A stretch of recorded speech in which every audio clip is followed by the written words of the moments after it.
Bonjour Nicolas. Bonjour Miranda. Good afternoon, Nicolas. We're very pleased to welcome you today to talk about conversation and to talk about brands and customers and also between colleagues. So we're going to wonder how important conversation is in our team's involvement. So you've been working as a team director at Workplace for a year. So it's a collaboration platform, a work platform, and a social company, corporate a social network. And it works with 30,000 companies all over the world. So could you tell us a little bit about the company? So thanks very much for having me here today. Workplace was born because we realized that there'd been a revolution in the way we communicate with people and with social networks. This still hadn't happened at a corporate level. So we realized that on the market, and we'd seen this with Facebook, where companies were introduced on Facebook, and then Facebook's collaborators then owned this to use this as users and as the billion users who use Facebook on a day-to-day basis. So that's how we were able to learn and observe things, and this allowed us to understand who were the first customers that we could have and to see how they could make this tool their own and whether they liked it or not. And that's how we launched in 2016 Workplace by Facebook for many companies all over the world. And so we're very happy so far. So when you roll out Workplace for companies, it really depends from company to another. And to tell you the story about of this at iAdvize, we've been using it for 3 years. Well, it's interesting that you're using the word workplace. Each customer arrives with his or her culture, and it's also a way of giving them the signal and then to set the tone of how we're going to communicate within the company. So the company executives are going to really make the store their own. And to answer your question about corporate culture, of course, we do take that into consideration. And sometimes it's very difficult to make this corporate culture shift.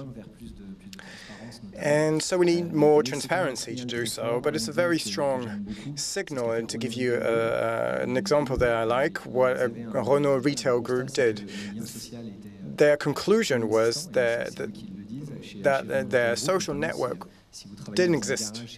And so if you work in a garage at Renault retail group, you'll see that you don't have the feeling of belonging to a company or to a family. And so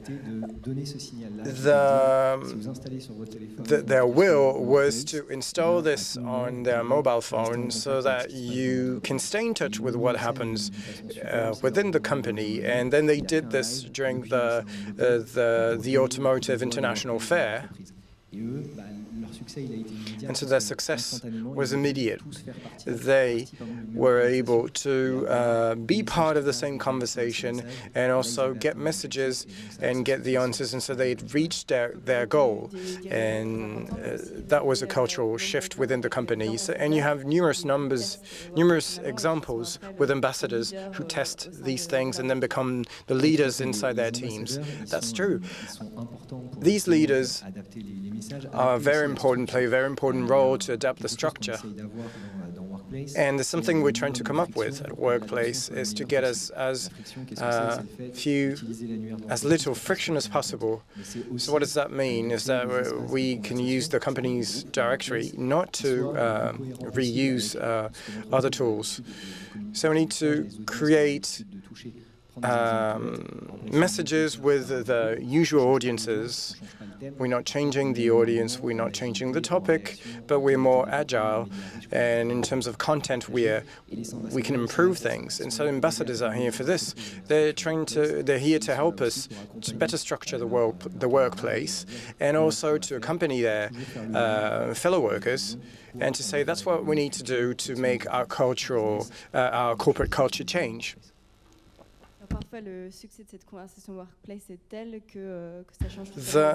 This is so successful that it really changes the way people interact within the company or within companies. You mentioned the example of AirAsia.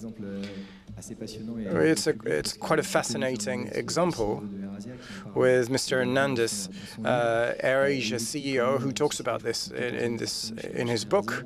There are 4,000 people are in this company, and he launched this over 4 days. He really trusted this, and he really wanted people to talk on the same platform within the company, and he tested this with other platforms, and it didn't work out as expected.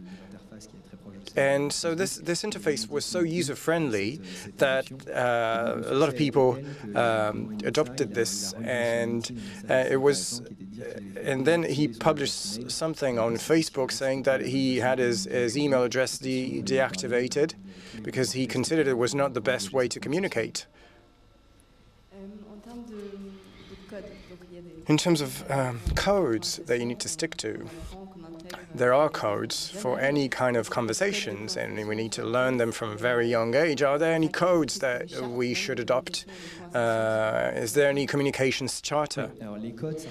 Well, codes are also related to corporate culture. You're not going to break all the codes, but you're going to give some signals, and this is going to be implemented over time. So whether you say tu or vous in French, which doesn't have an equivalent in English, it's you only. So the way you respect people is something that changes, and then codes and protocol can change because it comes from leaders, and if leaders get people involved and engage conversations, this breaks the rules and standards. And if you receive the strategic plan from your leader, you don't really feel that you need that this requires an answer. But then if it's adapted in terms of format to make it more lively, in a message in workplace, then you can like this, you can comment on things, and of course you can give a signal here to say, all right, well, we can interact and react. And so that's how this is disruptive in terms of protocol. And of course you can also use GIFs on social networks. Sometimes one GIF is worth more than 1,000 words. So what's that communications charter? Well, these charters really put a frame to these conversations because companies want to avoid some kinds of conversations, maybe too personal conversations that will be too personal. So they're a bit scared of this. But the only fact that you're on a platform on which there's a profile picture, your name, your function, and that also your boss is on the same platform, then this moderates things by itself. And also you also have the moderators from Facebook. So then there are notifications that are sent straight away, and they can make decisions very quickly. And so there's a whole history that is built. So there's only one message that was deleted in over 18 months. But there are so many people who are active on these networks that it's nothing compared to the amount of messages that are sent.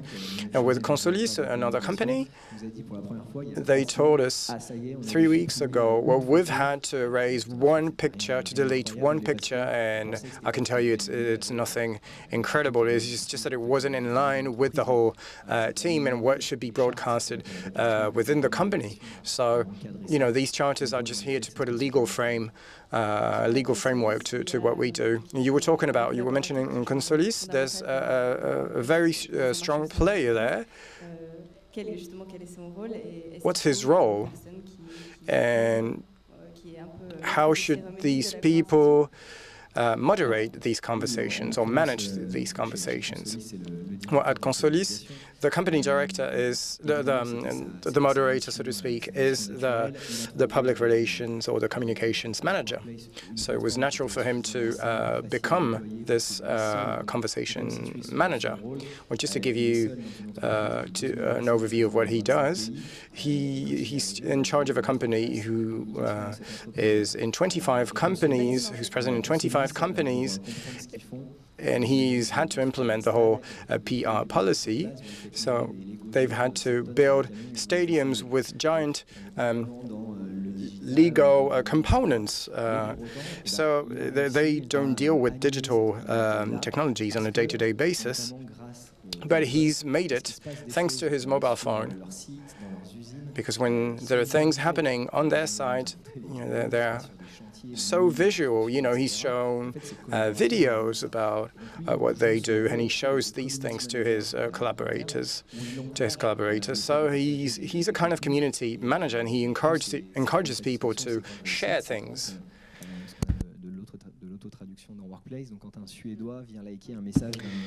And this automated translation in workplace, when Swedish people comment on Italian people's publications, that helps. And so this leads us to the very democratic aspect of this platform.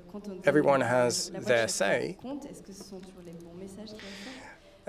Can we always see the right messages, and what's the expert's role here in this democratic space? What we can see here is that with workplace, there's a silent minority that can express themselves. And the example that I always give is that if there's a convention or a conference for a company, the three people who are going to take the floor, if there's a Q&A session, will be the boldest people, but they will not represent the most what collaborators are interested in. And so before that kind of convention, if you create a survey and ask people the questions, and then people vote, well, naturally, the questions will be the most relevant ones. So does a company work in a democratic way? Well, in theory, I would say no, but when we're in a big group, it's more difficult than it appears. But the like function is very powerful, but we should not forget about our leader's role. If a leader sees a conversation that doesn't have anything to do with a strategy, but it's a good signal for him to say that he needs to bring meaning to the company's activity. Whether there's a huge market opportunity or just to send a reminder to people and to say, well, this is the message, that's what we need to do. You do not always remind the company's values or duties all the time. It will bring meaning to the company on a frequent basis. And it's the same thing for experts. We work with data more and more in the decision-making process. So if you have 10 sales assistants who will say, well, we need this. And if there's a data expert that also is in line with what the sales assistants say, well, then you can compare that kind of information. So on a rational level, this brings meaning. And it's important for these conversations to be as transparent as possible, so that you can have your say and give your opinion about it. So let's go back to corporate culture that's encouraged by the the implementation of workplace. You talked about transparency. Are there any other values that are important? I think that the key theme is transparency. And we can see that the very numerous companies who really get involved in our concept is other companies who show how open they are. And it can also mean that after a steering committee session, you can share the key messages live. So to keep this open-minded, this open mindset, this will encourage people to really have this well-intentioned atmosphere so that people can work together.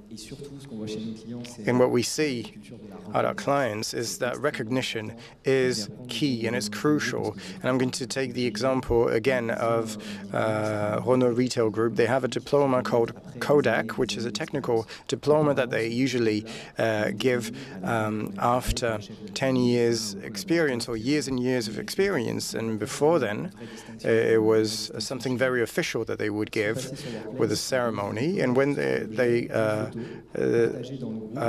started using Workplace, then they would just publish a picture with the diploma.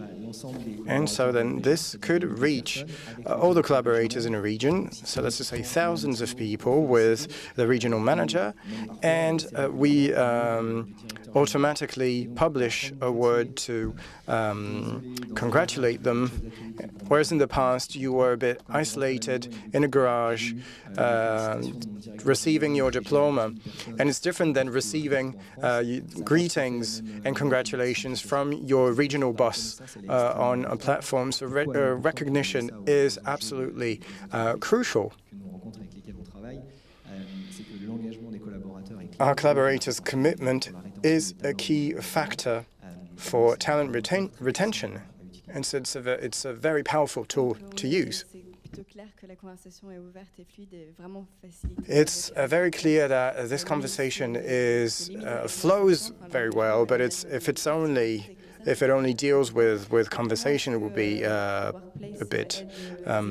It would not be as useful as it could be, and it could become a problem. So how do you use this to work? Well, that's a very good point. This notion of conversation shows that it can be a bit casual sometimes, but reality shows that a company also has to make decisions in a structured way, so it needs to analyze and process information.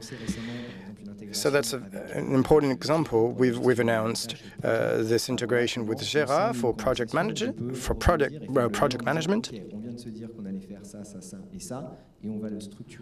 And so then we needed to organize everything that was said in these conversations as transparently as possible for users, so that it becomes something that flows very well. And then another example of on ideas management. Many companies have had ideas, and they think that there are a lot of ideas internally. So what could we do to use these ideas on an internal level? So there are other companies who have a different approach, and they say, what if I use this to transform this and to take frictions off? So there's this company called Sideways 6 that works together with Workplace and with a simple hashtag called the ideation campaign. So they use this to structure and to get in touch with users saying, hey, your idea received 10 likes, so thanks to a chatbot. Thanks, Miranda, for your idea. For instance, the chatbot will say this. And then this idea becomes something structured with a platform. And I think it's a good example to show how the conversation and the content can be transformed into something concrete. And so the way you go from a digital conversation to concrete conversation with dinners, for instance. Well, this is something that we use with Facebook, and that's offered to us. We have very different profiles. And so thanks to this chatbot, we can only say that we want to participate. So every Wednesday mornings, they ask us if we are free for lunch, and then they match us with someone else within the company with other functions so that we meet people. So these interfaces can also help us to meet people in real life. And so these interactions are going to bloom, I think. We've announced 52 integrations or onboarding sessions. And so these companies will have the possibility to develop their own integration patterns because each company is different. So that's very positive. And so conversations go beyond companies because they can act or interact between them. And there's an anecdote from last night, I think. Well, in our conversations for dinner, we talked about football because it was a hot topic. I was participating in the conversations because I like football, and l'Olympique de Marseille, the football club who lost last night, unfortunately. So we talked about this, and we said that we were able to create and share ideas easily with Olympique de Marseille because they work with us. And so it's quite trendy right now to work with football clubs, but also manage communities to get feedback on their ideas, as it was said just before with BlaBlaCar. And so to get this conversation flow to interact and react to hot topics is something very positive, and that is done within the community. And we do believe in the power of communities in Facebook and in our company. And so to give this workplace to people, that's how new and good ideas emerge. And so within the coming years, in terms of collaborations and communications methods, do you think that there are things that will change, things that seem normal to us today, that will disappear? Well, there are two key points for us in the future. Well, the first thing is for everyone to have their say. And I'm truly convinced that today in our companies there are a lot of collaborators who cannot speak. It's just because they don't have a digital identity, and so we think that this is something that won't last. And especially because there are things that are being digitalized, so they will have to sign in digitally to, for example, access their payroll or their payslip. So there's a concept that we like that is called Bing Consulting. It's frontline recession.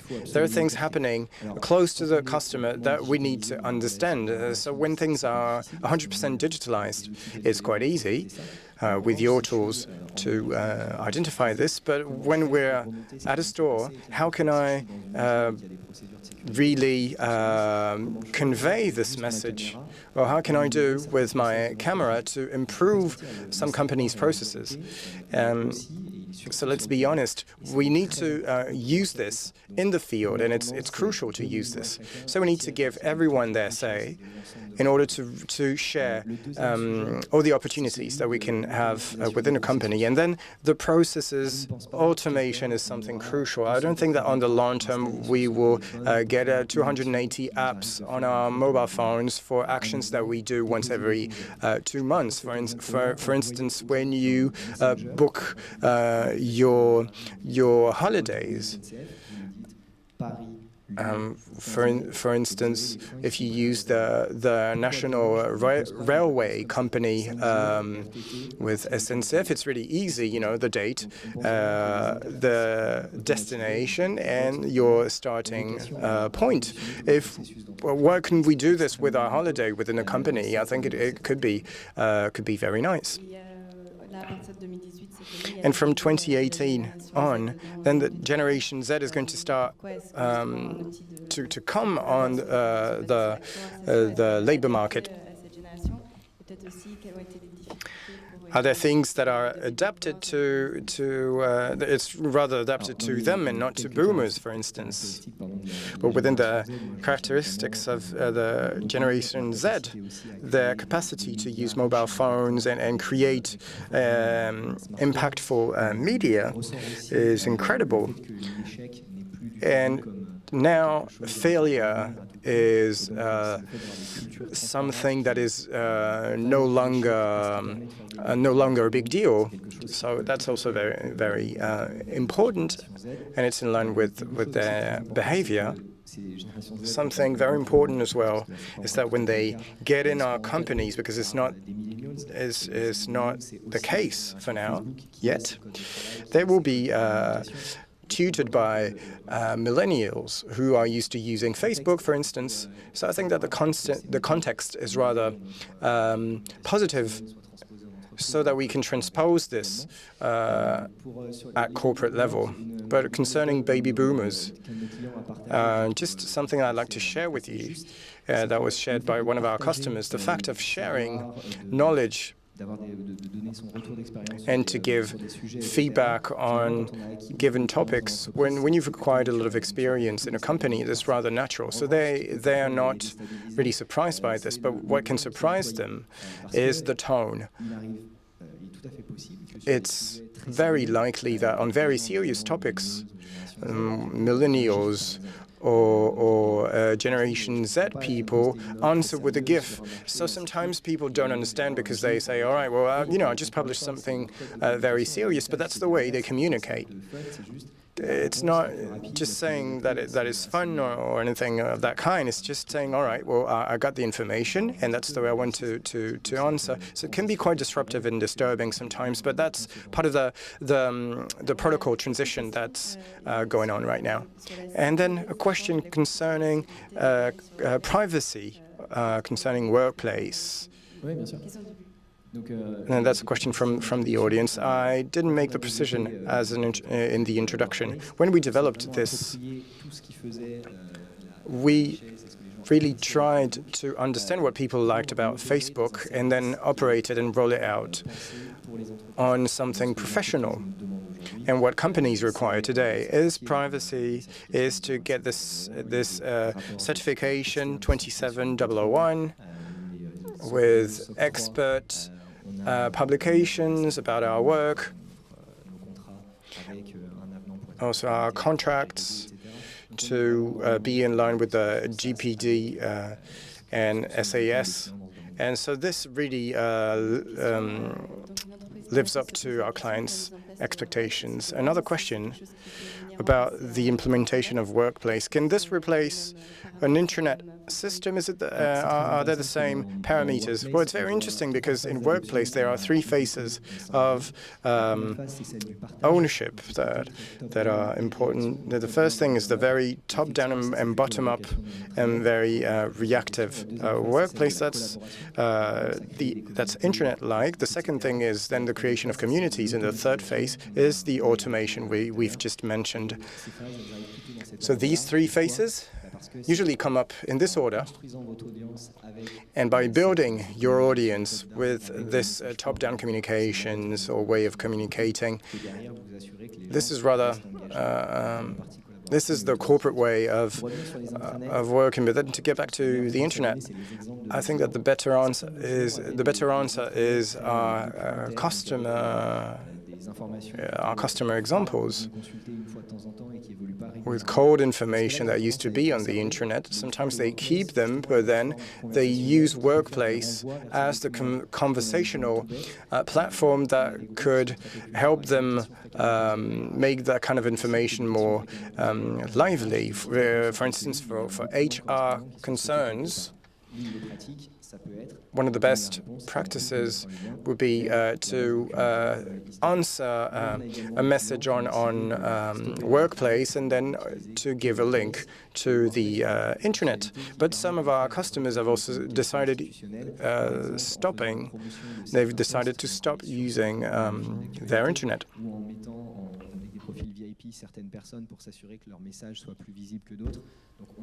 To make sure that their message is as visible as possible.